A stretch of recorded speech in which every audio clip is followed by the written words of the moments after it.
어린 아이들에게 너는 뭐가 되고 싶니? 라고 물어본다면 가끔 황당한 대답을 우리에게 들려주곤 합니다. 나는 소방차가 될 거예요. 나는 티라노사우루스가 될 거예요. 같은 대답을 우리에게 하곤 하죠. 남자아이들은 어릴 적 만화를 보면서 나도 저런 사람이 되고 싶다라고 생각합니다. 저도 어렸을 적에 어떤 만화 캐릭터가 되고 싶었습니다.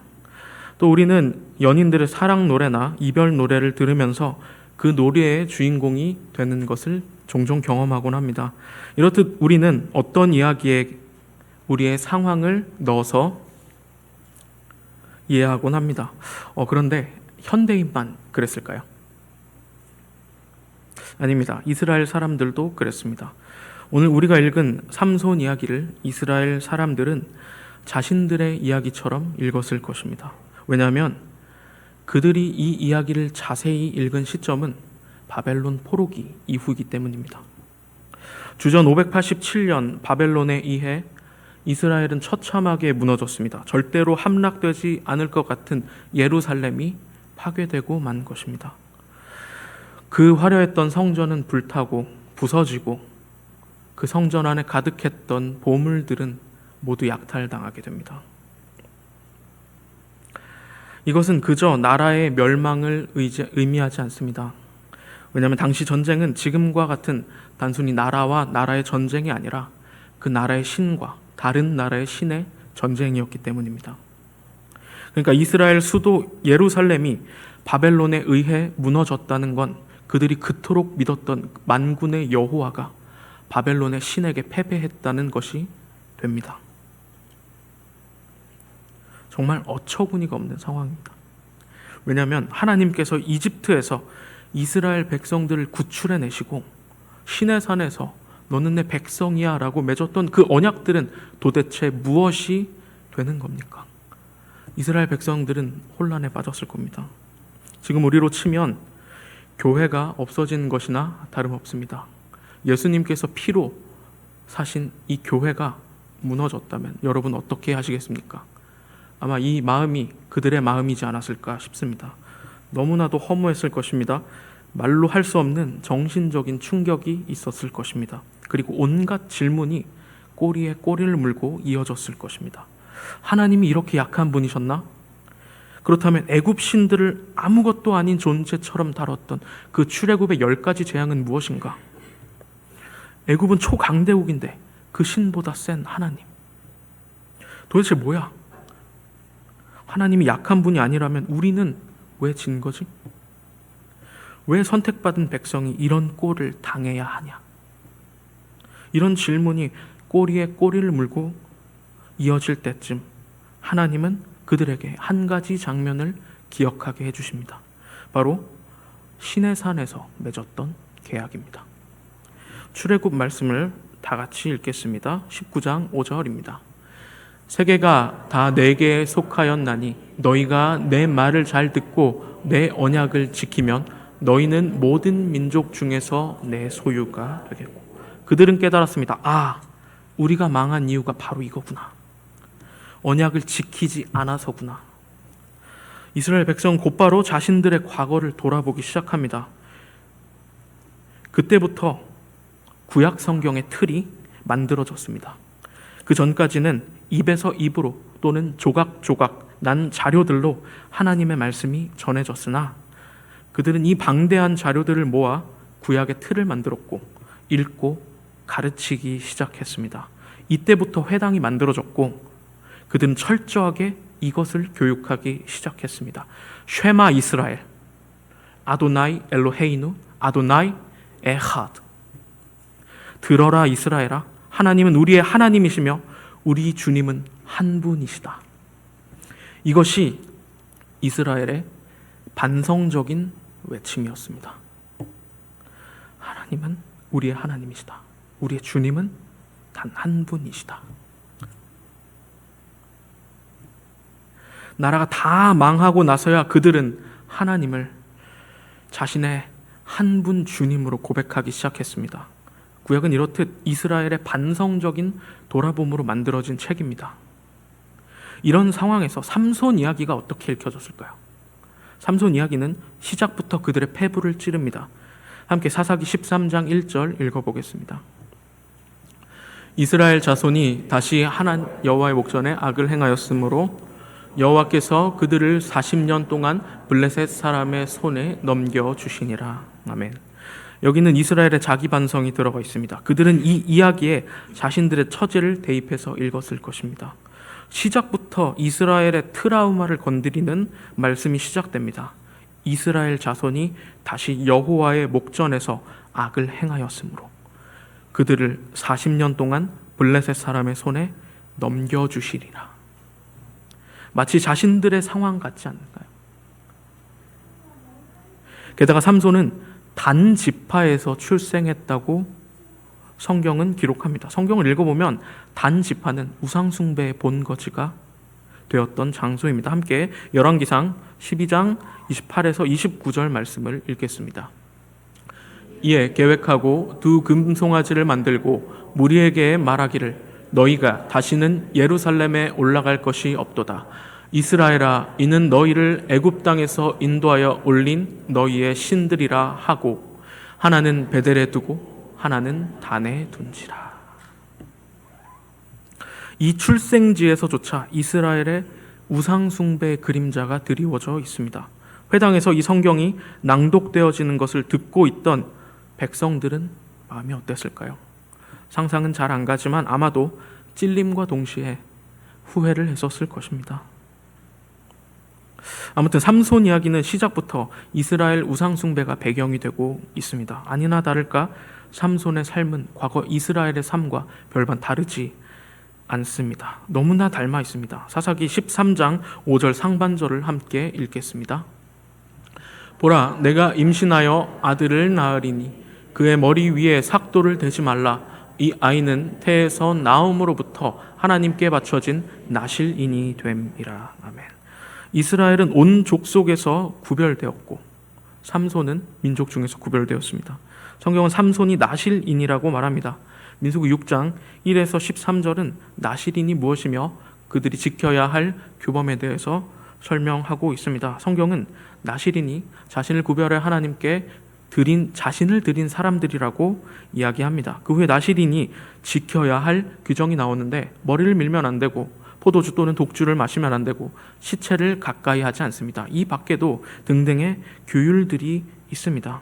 그런데 삼손은 나실인으로 구별되었지만 전혀 그렇게 살지 않았습니다. 이제 몇 구절을 통해 그가 얼마나 개판으로 살았는지 확인하겠습니다. 먼저 사사기 14장 1절에서 2절 말씀입니다. 삼손이 딥나에 내려가서 거기서 블레셋 사람 딸 중 한 여자를 보고 올라와서 자기 부모에게 말하여 이르되 내가 딥나에서 블레셋 사람의 딸들 중에서 한 여자를 보았사오니 이제 그를 맞이하여 내 아내로 삼게 하소서 하니. 이때부터 뭔가 잘못된 것을 눈치챌 수 있습니다. 왜냐하면 분명 율법은 이방인과의 혼인을 금지하고 있습니다. 그런데 구별된 나실인이 지금 뭘 하고 있죠? 이방 여자와 결혼하겠다고 합니다. 다음 구절은 더 가관입니다. 사사기 14장 8에서 9절 말씀 함께 읽겠습니다. 얼마 후에 삼손이 그 여자를 맞이하려고 다시 가다가 돌이켜 그 사자의 주검을 본즉 사자의 몸에 벌떼와 꿀이 있는지라. 손으로 그 꿀을 떠서 걸어가며 먹고 그의 부모에게 이르러 그들에게 그것을 드려서 먹게 하였으나 그 꿀이 사자의 몸에서 떠났다고 알리지 아니하였더라. 아멘. 나실인 법에 따르면 시체 만지면 안 됩니다. 그런데 삼손은 본인이 나실인이라는 것을 뻔히 알면서도 그 사체에게서 난 꿀을 떠서 마십니다. 게다가 그것을 부모에게 줘서 먹게 합니다. 사자에게서 떠왔다는 말은 쏙 빼고 말입니다. 이거는 정말 심각한 폐륜입니다. 왜냐하면 율법에 따르면 이스라엘 백성들이 먹어야 되는 짐승에 대해서 말하고 있는데 먼저는 발굽이 갈라져야 하고 되새김질을 해야 합니다. 사자가 그렇던가요? 아닙니다. 본인이 나실인 법을 어겼을 뿐만 아니라 자신의 부모도 율법을 어기게끔 만들었습니다. 게다가 우리에게 아주 유명한 무기가 있죠. 무엇입니까? 나귀 턱뼈죠. 나귀 턱뼈 뭘로 만들었죠? 동물의 사체로 만든 겁니다. 아주 하지 말란 짓은 다 하고 다닙니다. 그렇게 하다 결국 어떻게 됩니까? 자기가 그토록 사랑했던 여자에게 배신당해 머리가 밀리고 블레셋 사람들에게 잡혀가게 됩니다. 그들은 삼손의 두 눈을 뽑고 놋줄로 묶어서 감옥에서 맷돌을 굴리게 합니다. 보기 좋게 삼손을 잡아온 블레셋 사람들은 그들의 신 다곤을 찬양하며 제사를 드립니다. 이때 한 블레셋 사람이 아이디어를 냅니다. 제사에서 삼손을 세워 제주 부려 구경거리로 삼자는 그런 제안을 하게 됩니다. 여러분 어떠십니까? 너무나 끔찍한 이야기죠. 이스라엘의 사사로 세워진 사람의 꼴이 정말 말이 아닙니다. 그런데 이 이야기는 이스라엘의 이야기와 놀랍도록 닮아 있습니다. 이스라엘은 구별된 제사장 나라였습니다. 출애굽기 19장 6절을 함께 읽어보겠습니다. 너희가 내게 대하여 제사장 나라가 되며 거룩한 백성이 되리라. 너는 이 말을 이스라엘 자손에게 전할지니라. 아멘. 삼손이 나실인으로 태어났듯 이스라엘도 구별된 백성이고 제사장 나라로 부름을 받았습니다. 삼손처럼 똑같이 지켜야 할 의무가 있었습니다. 그것은 바로 언약을 지키는 것이었죠. 5절을 보면 이 제사장 나라의 조건이 있습니다. 앞서 읽었던 5절의 말씀에 나오는데요. 그것은 너희가 내 말을 잘 듣고 내 언약을 지키면 이라는 전제 조건입니다. 그런데 이스라엘은 그 약속을 전혀 지키지 않았습니다. 북이스라엘이 멸망하기 40여 년 전에 활동했던 아모스는 이 시대를 보고 안타까워하며 하나님의 마음을 이렇게 표현합니다. 다 같이 아모스서 5장 23에서 26절을 공동번역 성경으로 읽겠습니다. 그 시끄러운 노랫소리를 집어치워라. 검은고 가락도 귀찮다.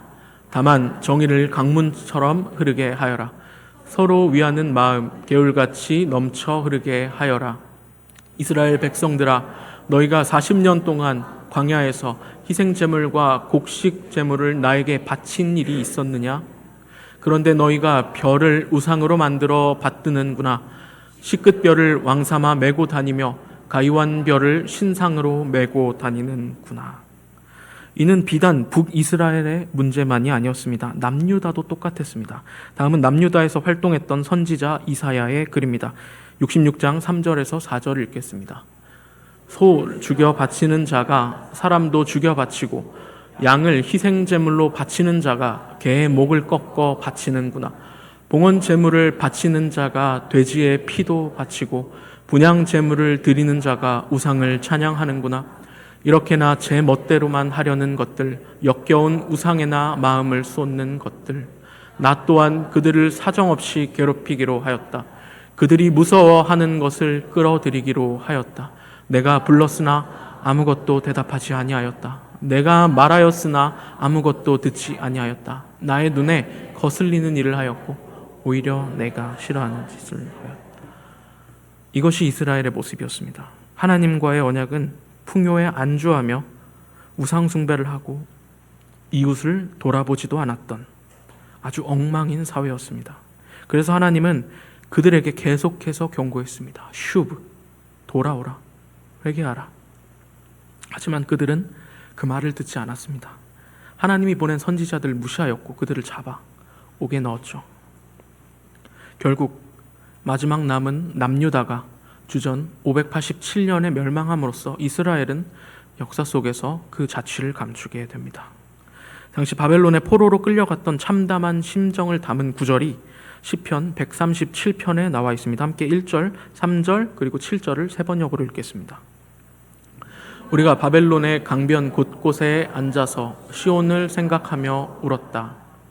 우리를 사로잡아온 자들이 거기에서 우리에게 노래를 청하고 우리를 짓밟아 끌고 온 자들이 저희들 흥을 돋우어 주기를 요구하며 시온의 노래 한 자락 저희들을 위해 불러보라고 하는구나. 주님, 예루살렘이 무너지던 그 날에 에돔 사람이 하던 말, 헐어버려라 헐어버려라, 그 기초가 드러나도록 헐어버려라 하던 그 말을 기억하여 주십시오. 얼마나 치욕적인가요? 하나님의 백성이, 그 예루살렘이 다 무너지고 그 기초가 다 파괴되어질 정도로 완전히 싹 다 불탔고, 그들은 잡혀가서 무엇을 하고 있습니까? 우리를 위해 노래 한번 불러봐. 너희들이 찬양했던 거 있잖아. 우리의 흥을 위해서 한번 불러봐. 이런 수모를 당하고 있습니다. 마치 삼손의 장면과 오버랩되지 않습니까? 이스라엘 백성이 삼손 이야기를 들을 때 어떤 감정이 들었을까요? 그들은 시편 137편에서처럼 바벨론에게 잡혀왔던 그 수모, 그리고 지금 당하고 있는 수모를 떠올리지 않았을까요? 그런데 삼손 이야기는 여기서 끝나지 않습니다. 이스라엘 백성들은 삼손 이야기에서 후회와 절망이 아닌 희망을 발견합니다. 도대체 어떻게 여기서 희망을 발견했을까요? 여러분, 삼손이 이방인과 결혼하려고 하고 시체를 만지고 할 때, 그때 하나님은 삼손을 버리셨나요? 아닙니다. 하나님은 삼손을 떠나지 아니하셨습니다. 오히려 위기의 순간마다 힘을 주셨고 그와 함께 하셨습니다. 왜냐하면 삼손은 계속 힘이 셌습니다. 하나님은 삼손이 범죄할 때도 그를 떠나지 아니했습니다. 삼손 이야기의 하이라이트인 기둥 붕괴 사건이 가장 큰 증거입니다. 삼손이 머리를 밀리자 더 이상 힘이 나오지 않게 되었죠. 그래서 그는 꼼짝없이 블레셋 사람에게 잡혀갑니다. 이스라엘의 영웅이 옥에서 맷돌이나 굴리는 신세가 되고 말았습니다. 블레셋 사람들은 신이 나서 제사를 드리며 그들의 신 다곤을 찬양했습니다. 우리의 신이 우리 원수 삼손을 우리에게 넘겨주었다. 거기서 더 나아가서 삼손을 구경거리로 삼으려고 그를 두 기둥 사이에 세웠습니다. 삼손은 모든 것을 잃었고 아무런 희망도 그에게 허락되어 있지 않아 보였습니다. 그런데 그때 삼손은 하나님께 부르짖었습니다. 오늘 본문 함께 읽겠습니다. 삼손이 여호와께 부르짖어 이르되 주 여호와여 구하옵나니 나를 생각하옵소서. 하나님이여 구하옵나니 이번만 나를 강하게 하사 나의 두 눈을 뺀 블레셋 사람에게 원수를 단번에 갚게 하옵소서 하고, 그러자 삼손은 엄청난 힘과 함께 기둥을 무너뜨렸고 블레셋 사람들과 함께 전사했습니다. 성경은 그가 죽인 사람이 평생 죽인 블레셋 사람보다 많았다고 전합니다. 사랑하는 성도 여러분, 나라가 망한 이스라엘 백성들은 이 이야기에서 어떤 희망을 발견했을까요? 이거 아닐까요? 아, 하나님의 약속은 영원하구나. 우리가 출애굽 때 그리고 시온산에서 맺었던 그 하나님의 약속은 지금도 유효하구나. 비록 삼손과 같이 아무런 희망이 없는 상황이지만 우리가 다시 돌이켜 하나님께 부르짖으면 하나님께서는 우리의 목소리를 들으시는구나. 그들은 삼손 이야기에서 이런 희망을 발견했습니다. 그리고 하나님의 율법을 어겼던 자신들의 과거를 반성하고 하나님의 말씀을 지키려고 부단히 노력했죠. 앞서 말했지만 회당은 바벨론 포로기 때 생겨났습니다. 사랑하는 성도 여러분, 이 삼손의 이야기가 비단 이스라엘의 이야기만 삼손 그리고 이스라엘에게 적용되는 이야기일까요? 아닙니다. 이 이야기는 하나님께서 그 어떤 상황에서도 자신의 약속을 지키시는 분임을 우리에게 말해주고 있습니다. 하나님이 이 이야기를 통해서 우리에게 전달하려고 했던 말이 그것 아닐까요? 혹시 지금 삼손, 이스라엘과 같이 답답한 현실에 계십니까? 하나님께서 나와 함께 하고 계시지 않다는 것을 그렇게 느끼고 계십니까? 아니면 신앙의 권태기가 와서 모든 것을 다 놓아버리셨습니까? 그렇다면 부르짖으십시오.